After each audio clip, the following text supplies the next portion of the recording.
Welcome to Telugu popular TV. Virus మూవీలో విలన్గా నటించి అప్కమింగ్ హీరో కిరణ్ గారు మనతో ఉన్నారు. వారిని అడిగి మరిన్ని విషయాలు తెలుసుకుందాం. నమస్కారం అండి. నమస్కారం. వైరస్ మూవీ గురించి చెప్పండి. వైరస్ మూవీ ఇప్పుడు అట్ ప్రజెంట్ థియేటర్స్లో హల్చల్ చేస్తుంది.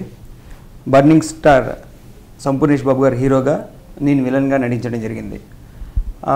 ముగ్గురు విలన్స్ అండి. ముగ్గురు విలన్స్లో మాస్ విలన్గా మంచి పేరు వచ్చిందండి.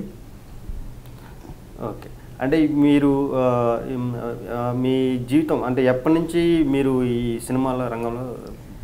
నా స్కూలింగ్ టైం నుంచి కూడా విచిత్రం ఏంటంటే, నా 8th క్లాస్ నుంచి నేను సినిమా హీరో అవ్వాలని నా అంబిషన్ ఉండేది. నా స్కూల్లో టీచర్స్ అడిగినప్పుడు కూడా ఏం అవుదాం అనుకున్నాను అంటే, ఒకళ్ళు డాక్టర్, ఒకళ్ళు డాక్టర్, ఒకళ్ళు ఇంజనీర్ అని ఇలా చెప్పే టైంలో నేను యాక్టర్ హీరో అవ్వాలని చెప్పేవాడిని. అందరు నవ్వుకునేవాళ్ళు. నేను దాన్ని చాలా సీరియస్గా తీసుకునేవాడిని. నా అభిమాన తార పవన్ కళ్యాణ్ గారు ప్రతి సినిమా నేను మిస్ చేయకుండా చూసేవాడిని. దాంట్లో ఆయన అంత పెద్ద స్టార్ అవ్వడానికి రీజన్ ఒక యాటిట్యూడ్, అది కూడా నేను మెయింటైన్ చేసుకుంటూ వస్తున్నాను. ఇప్పుడు వైరస్ మూవీలో విలన్గా చేస్తున్నాను. నెక్స్ట్ లావణ్య విత్ లవ్ బాయ్స్లో హీరోగా, దాని తర్వాత వజ్రాల వేట హీరోగా, రెండు కూడా ఈ కపుల్ ఆఫ్ మంత్స్లో రిలీజ్కి రెడీ ఉన్నాయండి. మళ్ళీ ఒక పెద్ద డైరెక్టర్ రాఘవేంద్ర గారు, డైరెక్టర్ గారి కో డైరెక్టర్ రాము గారి దగ్గర ఒక మూవీ ఇప్పుడు స్టార్ట్ అయింది, షూటింగ్ జరుగుతుంది హీరోగా. ఓకేనండి. ఈ మూవీస్లో అంటే ఏదన్నా మీరు ట్రైనింగ్ తీసుకున్నారా? ఎలా వచ్చారు? నేను దేవదాస్ కనకాల గారి శిష్యునండి. ఆయన దగ్గర నేర్చుకున్న టైంలో రామ్ లక్ష్మణ్ మాస్టర్స్ దగ్గర అక్కడే ఫైట్ స్కూల్ నేర్చుకున్నాను. దేవదాస్ కనకాల గారి దగ్గర నేర్చుకున్న తర్వాత శివరామ యాప్తే అని మా గురువు గారు, ఆయన పూణే స్టాండర్డ్స్ అనమాట, ఆయన దగ్గర ఒక 6 months కోర్స్ చేశాను. చేసిన తర్వాత డైరెక్ట్గా ఇండస్ట్రీకి వచ్చి తేజ గారిది నిజం సినిమాలో చిన్న క్యారెక్టర్ చేశానండి. అక్కడి నుంచి చిన్నగా ఎదుర్కొంటూ వచ్చాను. ఒకటేసారి రాలేదండి నేను. ఇది రావడానికి నాకు ఎన్నో సంవత్సరాల కృషి, శ్రమ దీంట్లో ఉన్నాయి. ఓకేనండి. ఇప్పుడు అంటే మీకు ఈ సినిమా రంగంలోకి వచ్చిన తర్వాత, అంటే వచ్చే ముందు మీరు ఎదుర్కొన్న సమస్యలు అంటే మీకు ఈజీగా ఉందా రావటము, లేదంటే? అది సినిమా ఇండస్ట్రీ మీకు తెలియనే ఉందండి. సినిమా ఇండస్ట్రీ అనేది it's a very tough task. కాకపోతే ఏంటంటే, ఒక అంబిషన్ పెట్టుకున్నప్పుడు దాని మీద మనం స్ట్రగుల్ చేయాలి, కష్టపడాలి. రాంగ్ ట్రాక్లు వెళ్ళకుండా దాని మీదే కృషి చేస్తే, ఇప్పుడు నేను ఎన్ని సంవత్సరాలు కష్టపడ్డా కానీ ఇప్పుడు నేను ఇప్పుడు విలన్గా వచ్చాను. హీరోగా నా కపుల్ ఆఫ్ ఫిల్మ్స్ ఉన్నాయి. అలాగే నెక్స్ట్ అలా ఎదగడానికి ఛాన్స్ ఉన్నాయి. ఎప్పుడంటే మనం ఇప్పుడు కష్టాలు అనేది ఈ ఫిలిం ఇండస్ట్రీ కాదు, ఏ ఫీల్డ్లో అయినా కష్టం అనేది ఉంటుంది. Depends upon us. మనం రాంగ్ రూట్లో వెళ్తే మనం సాధించలేము. కాకపోతే ఇది మనం ఎంచుకుంది పెద్ద ఫీల్డ్ కాబట్టి దానికి తగ్గట్టుగా మనం కష్టపడాలి, తప్పులేదు. నేను వెన్ ఐఎమ్ స్కూలింగ్ చదువుకునే టైంలో నేను డ్యాన్స్ కాంపిటీషన్స్ కానీ, స్కిట్స్ కానీ ఇవి చేస్తుండేవాడు అన్నమాట. స్టేజ్ ఎక్కి నా పర్ఫార్మెన్స్ చేస్తుంటే మొత్తం ఆడియన్స్ అంతా కీరన్ నన్ను అరిచేవాళ్ళు. అది నన్ను ఇక్కడ తీసుకొచ్చింది అనుకుంటున్నాను ఎట్ ప్రజెంట్. ఆ స్టేజ్ మీద ఉన్నంత వరకు నేను ఒక లైమ్ లైట్లో ఉన్న ఫీలింగ్ ఉండేది నాకు. ఎప్పుడైతే స్టేజ్ వన్స్ దిగంగానే చీకట్లోకి వచ్చేసినట్టు అనిపించింది. అప్పుడు డిసైడెడ్ అన్నమాట. సో మనం ఎప్పుడు ఈ లైవ్ లైట్లో ఉండాలి, మనం ఏదో సాధించాలి, ఈ జన్మలో ఏదో సాధించాలని గట్టి పట్టుదలతోటి ఫిలిం ఇండస్ట్రీ ఎంచుకోవడం జరిగింది. ఇప్పుడు విలన్గా హీరోగా రావడం. అంటే మీరు చదువుకునే రోజుల నుంచే కొన్ని యాక్టివిటీస్లో పార్టిసిపేట్ చేసేవాళ్ళు. అంటే ఎలాంటి యాక్టివిటీస్లో చేసేవాళ్ళు? మీకు ఏదైనా అవార్డ్స్ అలాంటివి వచ్చింది? నాకు బీటెక్ రాజమండ్రిలో చేశానండి. చేసినప్పుడు మిస్టర్ రాజమండ్రి వచ్చింది. దాని తర్వాత బీటెక్ ముందు 1 year ఇక్కడ డిగ్రీ చేశాను. అప్పుడు ఎంసెట్ లాంగ్ టర్మ్ చేసినప్పుడు మిస్టర్ ఉస్మాన్ యూనివర్సిటీ వచ్చింది, బాడీ బిల్డింగ్, మోడలింగ్. తర్వాత జేఎన్టీయూ అఫిలియేటెడ్ కాలేజ్ ఒక 180 కాలేజ్ డ్యాన్స్ కాంపిటీషన్స్లో ఫస్ట్ ప్రైజ్ తెచ్చుకోవడం జరిగింది. అప్పుడు ఆంధ్ర తెలంగాణ కలిసిన టైంలో. అట్లా చాలా సెవరల్ కాంపిటీషన్స్, ఎన్నో స్టేజ్ షోస్ అవన్నీ ఇచ్చున్నానండి. అంటే ఇన్ని చేయడానికి మీ ఫ్యామిలీ ఏమైనా బాగా సపోర్ట్ ఉండేదా? మీ ఫ్యామిలీ గురించి చెప్పండి. మా నాన్నగారు వచ్చేసి అడిషనల్ సెక్రటేరియట్ రిటైర్ అయ్యారు, కన్ఫర్మ్ ఐఏఎస్ ఆఫీసర్. అవునండి. అయితే మా ఫాదర్, నేను చిన్నప్పటి నుంచి చెప్పాను కదా మీకు, 8th క్లాస్ నుంచి ఫిలిం యాక్టర్ అవ్వాలని పట్టుదల ఉందనేది. మా నాన్నగారికి నేను ఇంటర్ కాగానే నేను ఫిలిం ఇండస్ట్రీకి వెళ్ళిపోతానని చెప్పాను. మా నాన్నగారు ఏం చెప్పారంటే, నువ్వు డిగ్రీ కంప్లీట్ చేయాలి, మినిమం డిగ్రీ కంప్లీట్ చేస్తే తర్వాత ఇట్స్ అప్ టు అంటే మా ఫాదర్ గురించి బీటెక్ చేశాను. బీటెక్ కూడా డిస్టింక్షన్ పాస్ అయ్యానండి. తర్వాత మా నాన్నగారు హీ అలౌడ్ మీ అప్పుడు నేను దేవదాస్ కనకల్ ఇన్స్టిట్యూట్ కోర్స్ చేసి అలాగా శివరామ్ ఆప్తే గారి దగ్గర కోర్స్ చేసుకొని అలా ఇండస్ట్రీలోకి వచ్చాను. ఇంకోటి ఏంటంటే నేను ఏ సినిమా ఆఫీస్ తిరగలేదండి. ఫస్ట్ నిజం తేజ గారు సెలెక్ట్ చేశాక అక్కడి నుంచి ప్రేమాయణమా చేశాక అక్కడి నుంచి నా దగ్గర విషయం ఉందని అసిస్టెంట్ డైరెక్టర్స్ డైరెక్షన్ డిపార్ట్మెంట్లో వాళ్ళు చెప్పి అలా నాకు ఆఫర్స్ ఎక్కడ కూడా ఫ్లోలో ఎక్కడ ఆగలేదు, కంటిన్యూగా. అంటే ఒక ఐఏఎస్ ఆఫీసర్ కొడుకు అంటే అటు మళ్ళీ ఇంకొక ఐఏఎస్ కానీ అటువైపు ఇంట్రెస్ట్ చూపిస్తారు కానీ మీరు ఇలా ఇటువైపు రావడానికి కారణం? ఇది ఇంట్రెస్ట్ నాది. అయితే గొప్ప విషయం ఏంటంటే మా నాన్నగారు నన్ను అట్లా ఎంకరేజ్ చేయడం చాలా అదృష్టం నాకు. మా నాన్నగారు లైక్ మన దీంట్లో ఈ ఫిలిం ఇండస్ట్రీలో మా డాడీ పేరు కానీ మనం 1 రూపీ కానీ వాడలేదు. మా ఫాదర్ ఒకటే అన్నారు, లైఫ్లో ఎప్పుడైనా ఏ ఫీల్డ్లో అయినా సక్సెస్ అవ్వాలంటే మన ఓన్గా కృషి చేయాలి, కష్టపడాలి, డెఫినెట్గా సక్సెస్ అవుతారా అని ఎంకరేజ్ చేశారు. Still now he's encouraging me. I'm very happy with that.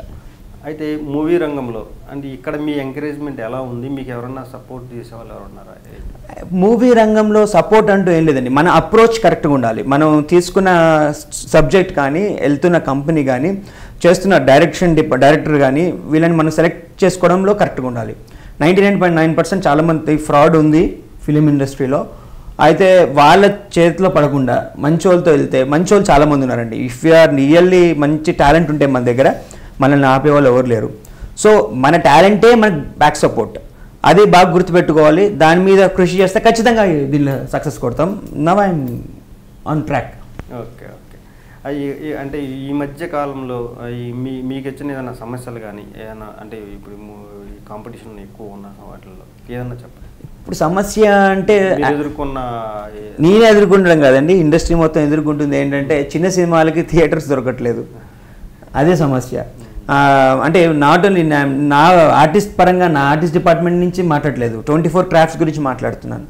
ఎంతో కష్టపడి సినిమాలు మేక్ చేస్తున్నారు, మంచి మంచి సినిమాలు మరుగున పడిపోతున్నాయి. అది ఒక్కటి మనం చేసుకోగలిగితే మా ఆర్టిస్ట్ కాదండి 24 డిపార్ట్మెంట్స్ అందరూ హ్యాపీగా ఉంటారు. అది నేను సమస్యగా ఫీల్ అవుతున్నాను. ఓకే. అంటే ఇప్పుడు మీరు ఈ మధ్య హీరోగా చేస్తున్నారు. అంటే దీనికి ముందు మీరు అంటే ఫస్ట్ అవకాశం ఎలా వచ్చింది మీకు? ఫస్ట్ అవకాశం నిజం సినిమాలో తేజ గారు రామానంద్ గారు కాస్టింగ్ డైరెక్టర్ అండి. ఆయన క్యాస్ట్ చేసేటప్పుడు చూశారు, సెలెక్ట్ చేసుకున్నారు, దాంట్లో వర్క్ చేశాను. అక్కడి నుంచి ఇంకా నేను ఆగలేదండి, ఇంకా మూవీస్ వస్తూనే ఉన్నాయి. ఓకే. అంటే ఇప్పుడు మీ సంపూర్ణేష్ బాబు గారుతో మీరు వర్క్ చేశారు. అవును. చెప్పండి, సంపూర్ణేష్ బాబు గారితో మీ ఎలా ఉంటుంది? Sampoornesh Babu is a very good and చాలా మంచి పర్సన్. అతనితోటి నేను షూట్ గ్యాప్లో మాట్లాడేటప్పుడు కూడా చాలా బాగా మాట్లాడేవాడు, డౌన్ టు ఎర్త్ ఉండేవాడు. అయితే ఇక్కడ మ్యాజిక్ ఏంటంటే సినిమా ఇండస్ట్రీలో మ్యాజిక్ అంటారు కదా, ఒక రాజమౌళి గారు ఒక ట్వీట్ చేయడం వల్ల సంపూర్ణేష్ బాబు గారు ఒక స్టార్ అవ్వడం అనేది it's a magic, it's miracle. దాన్ని ఆయన నిలబెట్టుకున్నారు సంపూర్ణేష్ బాబు గారు. అంటే రాజమౌళి గారు చెప్పిన దాన్ని చాలా సీరియస్గా తీసుకొని నిలబెట్టుకున్నారు. అలా నాకు కూడా ట్వీట్ చేస్తే నేను కూడా నిలబెట్టుకుంటానండి. ఒక ట్వీట్ వల్ల షార్ట్ టైంలోనే ఒక ఇంత పేరు వచ్చింది. అవునండి. Okay okay. కిరణ్ గారు, మిమ్మల్ని చూస్తుంది ఈ బాడీ బిల్డింగ్ అంటే ఇది ఒక అంత ఈజీగా వచ్చేదైతే కాదు. ఇది చాలా కష్టంతో కూడుకున్న పని. అసలు ఎప్పటి నుంచి స్టార్ట్ చేశారో చెప్పండి. నేను చాలా 10-15 years బ్యాక్ నుంచి చేసుకుంటూ వస్తున్నాను వర్కౌట్. అయితే ఈ వర్కౌట్ చేయడం కాదండి, బాడీ బిల్డింగ్ అనేది జిమ్ అనేది ఇది ఒక ఆర్ట్, ఇది ఒక కళ. మార్నింగ్ లెగాలి, అంటే లైక్ ఎర్లీ అవర్స్లో లెగిస్తే ఏంటంటే మనకు నైట్ ఎక్కువ రెస్ట్ ఉంటుంది కదండి, ఎర్లీ అవర్స్లో లెగాలి. లెగిసిన తర్వాత నా షెడ్యూల్ ఏంటంటే మార్నింగ్ 4:30కి లేస్తాను డైలీ. 4:30 to 5 రెడీ అయినాక 5 to 6 పూజ చేసుకున్నా, 6 to 7 meditation, 7 to 8 yoga, 8 to 9:30, 10 gym చేస్తాను. అలా చేస్తున్నందుకు ఈ డీటెయిల్ బాడీ అనేది వచ్చింది. ఇది ఎందుకంటే ఒక ఆర్టిస్ట్కి కావాలి, అట్ ద సేమ్ టైం నా హెల్త్ కూడా చూసుకోవాలి. హెల్త్ బాగుంటేనే కదండి క్యారెక్టర్స్ చేయొచ్చు. అట్లా. అంటే మీరు ఎన్ని సంవత్సరాల నుంచి స్టార్ట్ చేశారు? నేను స్టార్ట్ చేసి లైక్ 15 years అయిందండి. 15 years. Okay okay. అంటే దీంట్లో మీ కాలేజ్ డేస్లోనే అంటే దీని మీద మీరు పార్టిసిపేషన్ ఈవెంట్స్ కానీ ఎలాంటి? నేను mister Rajahmundry, mister Osmania university, mister Dilsukh Nagar under 65 to 70 వెయిట్లో బాడీ బిల్డింగ్ కాంపిటీషన్స్ గెలవడం జరిగింది. దీనికి హెవీ కాంపిటీషన్ ఉంటుందండి. అంటే ఒక యాక్టర్గా కావాలంటే బాడీ ఫిజిక్. అంటే ఏ బేసిస్ మీద మీకు మిస్టర్ దిల్షుక్ నగర్ అంటే ఏ బేసిస్ మీద ఇస్తారు మీకు? అంటే బాడీ బిల్డింగ్ అంటే లైక్ బాడీ బిల్డింగ్కి మోడలింగ్ పార్టిసిపేషన్ గురించి అడుగుతున్నా. అక్కడ పార్టిసిపేషన్ ఎలా ఉంటుందంటే ప్రతి మజిల్, ఇప్పుడు ఆర్మ్స్ అంటారు, బైసెప్స్ అంటారు, ట్రైసెప్స్ అంటారు, యాబ్స్ మళ్ళీ వెనకాల లాడ్స్, లోవర్, అట్లా దానికి ప్రతి దానికి పార్ట్ చేస్తారన్నమాట. అది చూపించమన్నప్పుడు మా జడ్జెస్ చూపించినప్పుడు చూపిస్తే వాటికి మార్క్స్ వేస్తారు. ఆ మార్క్స్ అని టోటల్ మార్క్స్ తీసుకొని దాంట్లో ఎక్కువ ఎవరికైతే మార్క్స్ వచ్చాయో వాళ్ళని సెలెక్ట్ చేయడం జరుగుతుంది. అంటే ఆ ఎంకరేజ్ మీద మీరు సినిమాలోకి రావాలి. దానికంటే ముందు సినిమాల్లో ఇది ఒక పార్ట్గా ఎంచుకున్నాను. నాకు డాన్స్ కానీ, యాక్టింగ్ కానీ, ఫైట్స్ కానీ అన్నీ పర్ఫెక్ట్గా నేర్చుకొని, ఇప్పుడు ఒక యుద్ధానికి వెళ్తున్నాం అనుకోండి, అట్లీస్ట్ మన దగ్గర ఒక కత్తి ఉండాలి, కత్తి లేకపోతే ఒక బ్లేడ్ ఉండాలి, బ్లేడ్ కూడా లేకపోతే అట్లీస్ట్ గోర్లను ఉండాలి. ఏమండి, అది నేను కత్తి పట్టుకునే చెల్లండి. నేను ఆ కత్తి గురించే, కత్తి రావాలంటే దానికి చాను పెట్టాలి.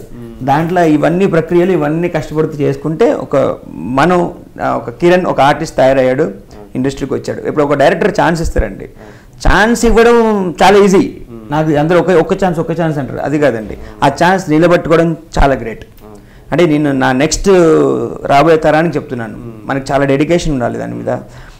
ఇంకా డూ ఆర్ డైలాగ్ ఉండాలి. మనం పుట్టాము, చచ్చిపోయాము, మధ్యలో మనం ఎవరు, అది నేను కిరణ్ అంటే యాక్టర్, అది గుర్తుపట్టాలి. దానికి ఇవన్నీ కష్టపడిన దాంట్లో బాడీ బిల్డింగ్ ఒకటి.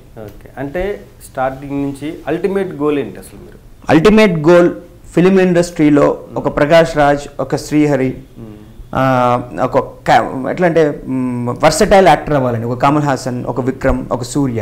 అంటే ఒక హీరో అవ్వాలని ఉందా, విలన్ అవ్వాలి, అంటే ఏ విధంగా మీరు? యాక్చువల్లీ ఏంటంటే యాక్టర్ అంటే ఏదైనా చేయగలగాలి. ఇప్పుడు రజనీకాంత్ గారిని తీసుకోండి, రజనీకాంత్ గారు రోబో సినిమాలో విలన్గా చేశారు, హీరోగా చేశారు, కానీ మనం గుర్తుపెట్టేది villain.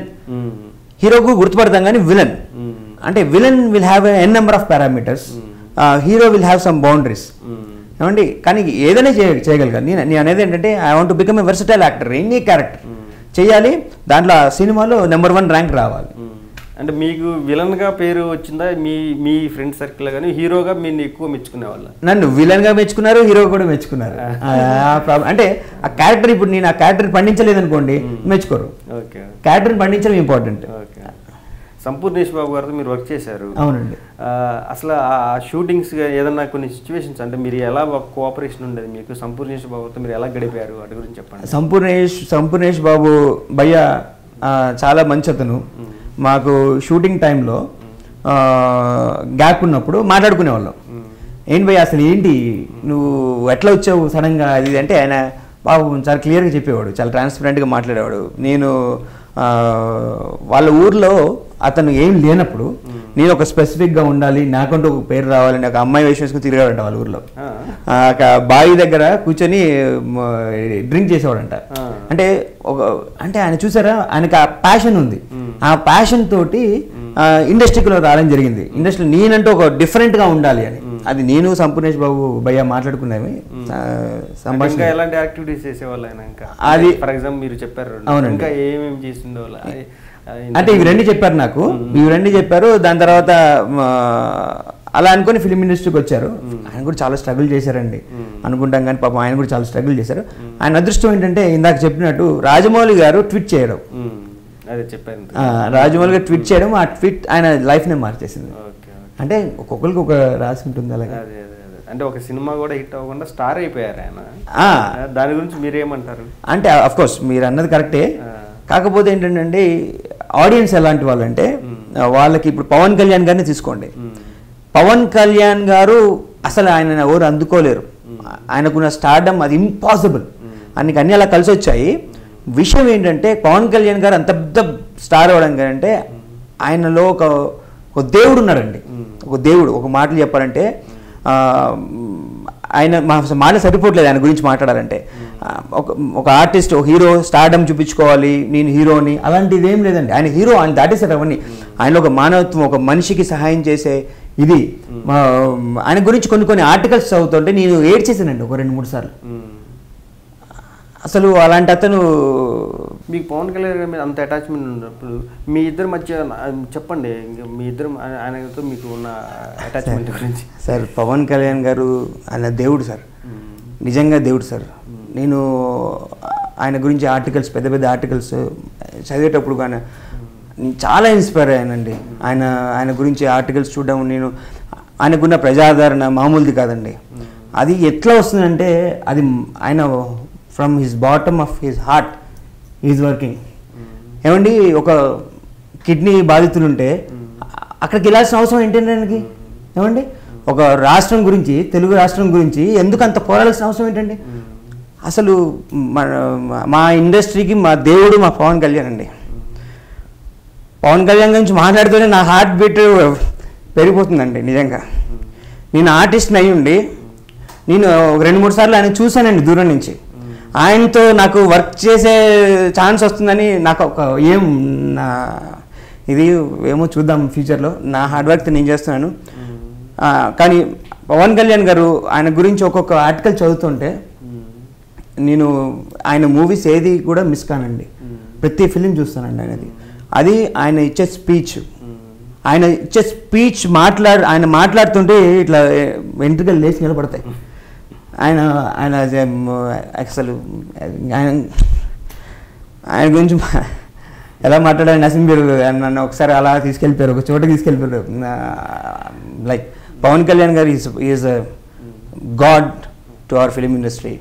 Pawan Kalyan garu is a dynamic person for our film industry. Pawan Kalyan గారిని చూసి నేను పెరుగుతున్నాను. ఫిలిం ఇండస్ట్రీలో పవన్ కళ్యాణ్ గారి ఇన్స్పిరేషన్ నాకండి. ఖచ్చితంగా నేను ఫిలిం ఇండస్ట్రీలో ఒక పెద్ద పొజిషన్కి వెళ్ళానంటే నా గాడ్ ఫాదర్ నా పవన్ కళ్యాణ్, నా దేవుడు నా పవన్ కళ్యాణ్. నా hardcore Pawan Kalyan hardcore fan అండి. నేను ఆయనకి ఫ్యాన్. నేను యాక్టర్గా చెప్పట్లేదండి, నేను ఆయన ఫ్యాన్ అండి. ఆయన అడిగితే చచ్చిపోతానండి. అసలు నిజంగా అలాంటి మనిషి గురించి ఏం చేసినా తప్పలేదండి, ఏం చేసినా తప్పలేదు. నేను పవన్ కళ్యాణ్ గారు పాలిటిక్స్లోకి వెళ్తే ఆయన వెనకాల తిరుగుతానండి నేను కావాలంటే. ఓకేనండి, మీరు చాలా ఎమోషనల్గా అయిపోయారు. ఓకేనండి, చివరిగా ఇక సినిమా రంగంలో ఇంకా మీకు ఇష్టమైన వాళ్ళు ఇంకా ఎవరైనా ఇద్దరు చెప్పండి. ఫిలిం ఇండస్ట్రీలో యాక్టింగ్ పరంగా అంటారండి? యాక్టింగ్ పరంగానే, డైరెక్షన్ పరంగా, డైరెక్టర్స్ కానీ మీకు ఇష్టమైన వాళ్ళ గురించి. నాకు డైరెక్టర్స్ పరంగా మన రాజమౌళి గారు, లెజెండ్ డైరెక్టర్, మన తెలుగు డైరెక్టర్ రాజమౌళి గారు. తర్వాత శంకర్ గారు, తమిళ్ శంకర్ గారు. వీళ్ళ డైరెక్షన్ అంటే వీళ్ళ టేకింగ్ కానీ, వీళ్ళు ఆలోచించే విధానం కానీ మీరు అబ్జర్వ్ చేయండి. రామ్ గోపాల్ వర్మ గారు వీళ్ళు అబ్జర్వ్ చేయండి. వీళ్ళ మూవీలో చిన్న క్యారెక్టర్ చేసినా వాళ్ళు రిజిస్టర్ అవుతారు. వేరే డైరెక్టర్స్లో లేదండి ఆ టాలెంట్. అంటే అనగానే వీళ్ళకు ఉన్నది అనుకుని వీళ్ళు ముగ్గురు అంటే నాకు బాగా ఇష్టం అండి. హీరోస్లో పవన్ కళ్యాణ్ అండి. మీరు నేను ఇట్లా కోసినా పవన్ కళ్యాణ్ గారు కనబడతాను. దానికి మీరు అడగద్దు ఇంకా క్వశ్చన్. ఇంకా ఓకేనండి, మీరు చాలా ఎమోషనల్ అయ్యారు. థ్యాంక్స్ ఫర్ కమింగ్ అండి. Thank you sir. ఇది ఈనాటి కిరణ్ గారి ఆయన మనసులో అనే అభిప్రాయాలు. థ్యాంక్ యూ అండి. Thank you sir. Hi friends, I'm Kiran. Telugu popular టీవీని సబ్స్క్రైబ్ చేయండి. అలాగే నన్ను ఇంటర్వ్యూలో పిలిచినందుకు చాలా సంతోషపడుతున్నాను. చాలా థ్యాంక్స్. నా ఫిలిమ్స్ చూసి నన్ను ఆదరించి నన్ను బ్లెస్ చేస్తారని కోరుకుంటూ థ్యాంక్ యూ వెరీ మచ్.